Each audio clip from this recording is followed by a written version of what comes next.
The family of a young woman who died due to COVID-19 complications is making sure her memory lives on and does good for the community.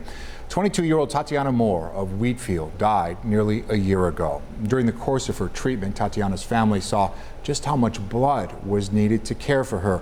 And that's their inspiration for a new initiative in her honor. 7 Eyewitness News senior reporter Eileen Buckley shares their story. The peaceful back patio of the Wheatfield home where Tatiana Moore once lived is filled with wind chimes in her memory. Her mother, Lori Salvatore, has been through a very profound journey brought on by COVID. She said to me, "I'm scared." She mouthed it, "I'm scared." And that was the last thing that I ever heard her say. It was a journey that began in April of 2020. Tatiana was diagnosed with COVID, hospitalized, and placed on a ventilator.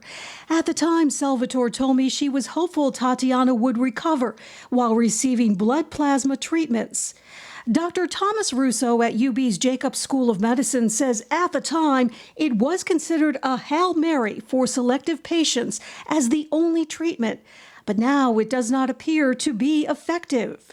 There is a few trials that are being analyzed at this time where only high levels of high quality antibody are used. And so we'll have the final word on that soon. Unfortunately, it did not work for Tatiana. COVID ravaged her lungs and she was taken to the Cleveland Clinic waiting for a double lung transplant.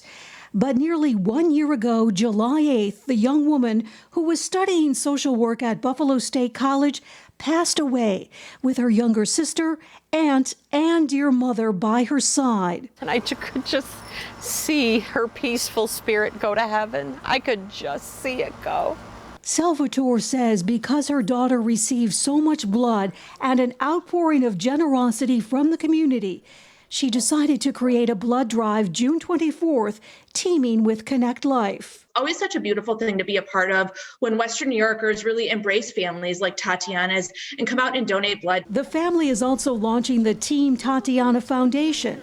Tatiana served at a YWCA and after-school program working with children. We're gearing it towards kids who maybe might be in a domestic violence situation, a sexual abuse situation, even special needs kids. Salvatore keeps her daughter close to her heart with a special ring that has Tatiana's thumbprint and ashes inside. And every day I wake up in the morning is one day closer that I get to be with her.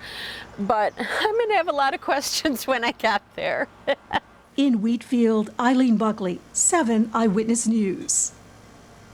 Such a difficult story, and the blood drive in memory of Tatiana Moore will take place a week from today, June 24th, from 1 p.m. to 7 p.m. at the Sweeney Hose Company number 7. That's on Zimmerman Road in North Tonawanda.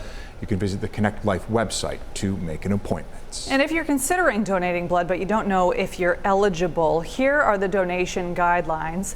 The minimum age for most donations is 17, and there are minimum height and weight requirements as well. Connect Life is the primary supplier of blood to over 70% of Western New York. To make an appointment to donate, call 716-529-4270. We'll also have a link to sign up at WKBW.com.